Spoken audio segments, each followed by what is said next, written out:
How's it going? Welcome to SMG Viewers Comments. We're on the road from Corona, California into Los Angeles. We're on our way to the studio. It's about 3:45 in the afternoon and the sun's starting to go down. So hopefully daylight's going to last long enough so I can do this episode. But yeah, I figure it's about an hour and a half, 2-hour drive. So figure might as well shoot an episode of Viewers Comments and make use of the time. Anyway, let's get right to it. Hey Glenn, 2 of my bandmates broke our #1 rule. Treat the band like family and don't date your sister. And I quit immediately after finding out. Is that an overreaction or a good, fair, and reasonable reaction? They did break our #1 rule after all. Good for you, dude. Good for you. Don't stick around for that bullshit, because it doesn't matter what they say at the beginning of the relationship. It's the end of the relationship that counts. And when the relationship ends, the band will end. Unless you're Epica. But that's super rare for it to happen. I've seen numerous bands over the years come into the studio and do the exact same bullshit, and it's always the same thing. It ends badly, and that kills the band dead. There's a few sayings you should remember when you're in a band, especially with a member of the opposite sex. Don't fish off the company dock, and don't dip your pen in the company ink. Here's the thing, a band you're setting up as a professional relationship. The idea is, keep it fucking professional! Glenn, I've watched your video and you talk a lot about the differences of recording copy and paste alignment versus keeping it raw. Where do you draw the line? You personally record bands. Do you tell them to keep it as real and raw, or do they just want you to make it as perfect as possible? Now, I know this philosophy gets me in a lot of trouble from a lot of people who tend to disagree with what I have to say, and they're totally entitled to their incorrect opinions. Personally, I think rock and roll and metal got to become really fucking lame when we started letting the computers do the heavy lifting instead of the musicians. I just think rock was better from the 70s to the 80s, right up until the point autotune came along, because the musicians still had to bring it. These days, they can kind of just fuck up their way through a session, and if the engineer is halfway decent, they can get a pretty good result. Now, I know there's a lot of you guys out there who record bands and whatnot and get really pissed off when I start saying things like that, but I mean, come on, are we actually making music better? That's the big question, and that's the question you should ask yourself when you're doing this sort of thing. If you're doing your pitch correction, if you're doing your time alignment, that kind of thing, is it actually making the song better? Is it making the music better? It might be making it correct, but is it actually making it better on an artistic sense? That's the question you really need to ask yourself, and I think that's the question a lot of people don't ask themselves. Of course, there's the whole notion of, well, you gotta compete with what's out there. Well, ask yourself this. If everything out there sucks, why are you trying to suck just like them? More tutorials! You don't have to repeat yourself, but even small details help. It's okay to talk to us like beginners, since a lot of us are beginners, myself included. That's absolutely fine. I'm gonna do some more tutorials. You guys who checked out my snare miking tutorial, how to deal with some hi-hat bleed and whatnot, that was kind of like a part 1. Part 2 is going to be coming up real soon, where we talk about, software methods to kind of deal with that bleed issue. But first and foremost, anytime you're dealing with things like that, you got to work on your mic technique and figure out exactly where the best spot is for trade-offs, because that's what audio engineering is. It's just a series of trade-offs and getting the best results you possibly can before you hit the record button. But as for tutorials, yeah, I definitely want to keep them coming. I want to come back and start doing them more like once a week and make sure you guys are actually getting some value out of the channel. So we're gonna have some more mixing tutorials and some more miking tutorials. That kind of thing should be a lot of fun. Make sure you stick around for it. And believe me, if you got suggestions for recording the tutorials, I want to hear from you guys. Leave a comment below. Let me know what kind of tutorials you want to see. And give me specifics too. I think that'd be really fucking cool. And now it's time for the Butthurt of the Week. God, this channel is turning more and more into a 14-year-old girl YouTuber style with a constant camera angle changes and quick edit shit. Please be above that. You're a grown-ass man. You're better than that. I don't know what you're talking about. What do you mean camera angles changing? Holy fuck, man. Are you serious? What? You can't handle rapid fire stuff? I thought I'd try and be entertaining. If you want some long, drawn-out nonsense by some bald guy who's a really good guitar player, I highly recommend checking out Trey Xavier on Gear Gods. Order the cock blocker. I'm awaiting delivery of the head rush pedal board next week. When going into my 120-watt Laney Ironheart, do I put the cock blocker first and then head rush in the effects loop? Really looking forward to getting my cock blocker. My suggestion would be experiment a little bit. Yeah, the cock blocker is designed to go in front of your amp and through the effects loop, so you might want to experiment where to put the head rush depending on what kind of effects you're using. I mean, like the delay type stuff you're going to want to put in through your effects loop of your amp anyway, and the distortion type stuff you're going to want to put in front of the amp, unless you're using the Laney's distortion, and in that case, yeah, don't fucking do that, just put it in your effects loop. Really, the cock blocker is not going to have any bearing on where you put that head rush pedal board. but the key is try a few different ideas out before you write me and tech support. So if you're one of the guys who purchased an SMG cock blocker, I'll just let you know that over 300 have now been milled out and they're well under the way of production, and they're going to powder coat as this episode is being shot. So that's super fucking cool. And we've also doubled our production capacity. So we're now about 60% of orders filled. We had filled them out completely and actually went overboard. And now we've got another 40% of units available for purchase. So if you want to get your hands on an SMG cock blocker, they are going to be available until December the 14th. So you still got a few weeks left. So make sure to follow the link in the description below and get your hands on one real soon. Please review the PV Bandit from the 90s with the Sheffield speaker. Everyone I knew in the 90s had one. Oh man, the PV Bandit. Okay, that was kind of the Line 6 Spider of its day.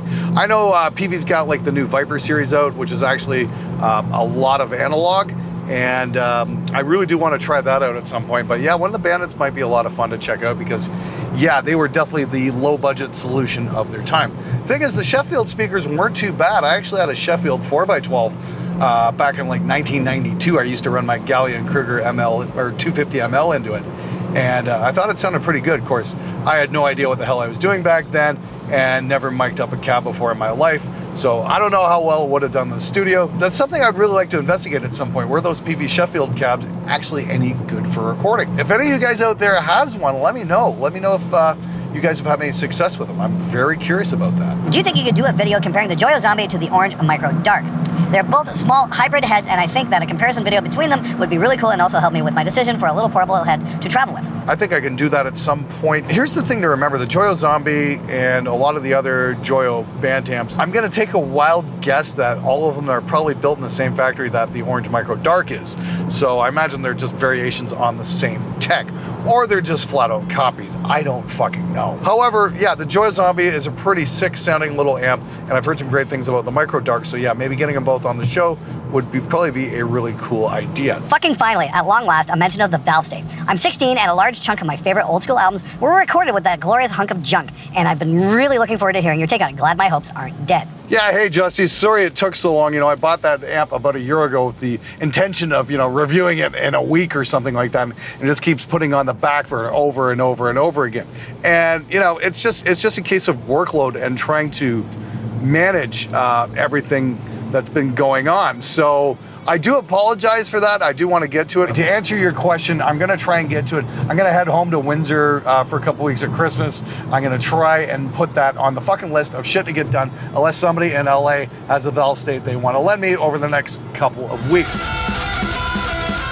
After one of your most recent videos with Warren, I've decided to give Reaper a legit try. Can you recommend some tips and or add-ons for the DAW for a first timer? Look at the included plugins. They're absolutely freaking brilliant. The RIA EQ, the RIA XComp, and the RIA FIR are all simply amazing. I use the RIA FIR in a lot of viewers' comments actually to reduce noise. That's one of my favorite things. The other thing would be to check out some of the custom skins because there are some truly beautiful ones, including the Imperial one. And if I was running a dual monitor setup, I would definitely be using that because it's just freaking awesome. I love Reaper for the customizability, and it's definitely worth checking out. And the fact that it's only $60 is extra special awesome. It's definitely worth taking a look. I would love to see what you've changed about your techniques or philosophy because of changing tech like new IRs, soft and hardware, if any. Well, this is the thing. I mean, like, if you don't change your opinion when new evidence presents itself, you're not really moving forward. You're just a fanatic. There's definitely some really cool tech coming out in terms of IRs and whatnot that definitely shorten the whole learning process, especially if you're a first-time recording engineer who wants to learn at home. I mean, like, if you want to learn how to make your own IRs, the first thing you can do is listen to some awesome ones and apply that, what you're hearing, to your own cabinets that you might be miking up. For me, it took an extremely long time to learn how to mic a guitar cab and get it right. I think the new tech kind of shortcuts that whole process. And, you know, I was just talking with the guys from TuneTrack the other day, and even they'll tell you the exact same thing. It's like, look, we make some good drum plugins and whatnot, but don't stop there. These should only be learning tools or, you know, songwriting tools, that kind of thing. But don't think, you know, just throw a TuneTrack sample set onto a record and you're done. No. The engineering doesn't stop there. You need to keep going. You need to keep pushing yourself, and you need to keep learning. That's the trick. There's some great tech out there these days. The trick is to not abuse it and realize that the tech isn't the end. It's only the beginning. From like 1999 to 2004, everyone I knew around here had that horrible Dodd death metal pedal. That would be a great review. Old shitty stomp pedals, LOL. I think that's a fantastic idea. I think that's something I want to keep my eye out for, and I'm going to be on the prowl for old shitty pedals. I think that'd be a fucking great show. If you guys have been watching my Hey Send Me Your Stuff videos, you know I've got a Hollywood mailing address, so if anybody has a Dodd death metal pedal that they'd like to lend me for maybe a month or 6 weeks or something like that, and I can mail back to you, that'd be really fucking awesome, and I would definitely love to check that out. Hey Glenn, are you pro reverb on Vox or delay? There are a decent amount of engineers who would rather just use a delay for depth than they would verb. Also wondering what your opinion is. Also, are you having a problem with subscriptions? I see your videos pop up now and then, but I have to manually search for them. Cheers from Delaware. You know, that's the thing about YouTube. They love to make it extra special difficult for my viewers to watch my videos. You have to hit the subscribe button, you gotta hit the bell, and now there's this new thing, like there's 3 levels of the bell you get as well. So you might only get some notifications and not all of them. Hey, thanks YouTube, that makes life so much fucking easier. I'll tell you, I've been giving some serious thought to doing my live streams on Twitch just because of bullshit like this and the fact that every single mix review video I do gets claimed for copyright. I think I might rather move the thing over to a whole fucking different platform, and hopefully it might work a whole bit better. So if you guys want to see me do live stuff on Twitch, I'd really like to hear from you. Again, leave a comment below. I want to know if you guys would be willing to move over to Twitch for the live stuff anyway. Back to your other question about vocals and reverb and delay. I'm definitely a delay kind of guy. I only use reverb on vocals when there's like space in the mix. But if it's a dense metal mix with a ton of, you know, heavily saturated guitars and fast drum beats going on, throwing reverb on a vocal is only going to cloud it up. A little bit of delay can add some space without adding cloudiness, and I think that's just fucking awesome. So if you're wondering about how to mix your metal vocals, start with a delay and then go from there. Try carpentry and deal with homeowners that want you to work for nothing. Skills aren't worth shit to someone that needs them. Go figure. Dude, I share your pain. I'm glad to hear that the carpenters are getting it just as bad as the audio engineers. It really doesn't matter. Photographers get this shit all the time. Wedding photographers get this shit all the time. Wedding videographers, people who want you to work your ass off for them and don't want to fucking pay you any money. I got a buddy of mine who's building computers, and you know, even that he's not making a lot of money at. It's like, for fuck's sakes, you know, if you value someone's skill, make sure you pay them.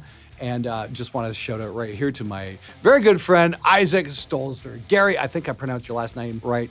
Dude, you're an amazing editor, and you're definitely worth the cash. Thanks, dude. You've made this show amazing. Oh yeah, I always tip him at the end of every month, too. Okay, Glenn, here's a punchline waiting to happen. I told my bassist that he should consider a cock blocker or some sort of gate on his bass. He said you can't use a gate on bass. Could you please settle this little conflict? Oh, and yes, he uses a little distortion on his bass. Thanks in advance. Okay, bass player, it's time to put down the bong and pay attention. Also, please wipe the drool off your face. Okay, I'm gonna explain this so even you can understand. Yes, you can use a gate with a bass, especially if you're playing distorted bass, because that turns all the noise off. Okay, did we get that? Do you understand? Does that compute? I sure fucking hope so. Word of advice. Remember, tattoo lines always blur and widen as they age. Oh, and regretting a tattoo costs a lot more than the ink did. Of course, you're talking about my 1,000 cock blocker tattoo challenge. I said there a few weeks back that if I manage to sell 1,000 pedals, I'm going to get the cock blocker emblem tattooed on my body somewhere. Now, if you're 22 years old, that line makes a lot of sense, but I'm gonna be 50 in August. So the thing about, you know, tattoo lines blur with age, well, I don't know how much longer I got, so I don't really think that applies to somebody at my age. But yeah, if you're in your early 20s, you might want to think about that. My grandfather had the worst fucking tattoo I'd ever seen in my life. He had his wife's name and an eagle tattooed on his forearm. He did it on the boat over to England in the Second World War, and then he had it done with India ink and his buddy with a needle, and it was just horrible. It ran together. He's like, "Don't ever get a tattoo," and it stuck with me for life, pretty much. But I figured, fuck it, I'm 50. You know, there's some seriously amazing tattoo shops here in Los Angeles. If I'm gonna get a tattoo, might as well get it done right. So that being said, yes, we've got the SMG cock blocker noise gate here, still up for grabs. We've doubled our production capacity, and we're still 60% sold out. It's It's going to be available for the next few weeks. So if you want to get your hands on one, please get in on the pre-order today. You don't want to miss out. It is seriously the most awesome gate pedal in existence. And I'm so proud to put my company logo on the back of it. All right, that's it for this episode. Thank you so much for watching. Thank you for your patience, especially with that shifting lighting situation I had in the car. We're back here in the studio, going to try and get a few things done. And until next time, keep recording, keep mixing, keep doing the absolute best you can, and keep those questions coming because I will try and answer them. And as always, let's make some great music together. Hit the fucking subscribe button. I'm out of here.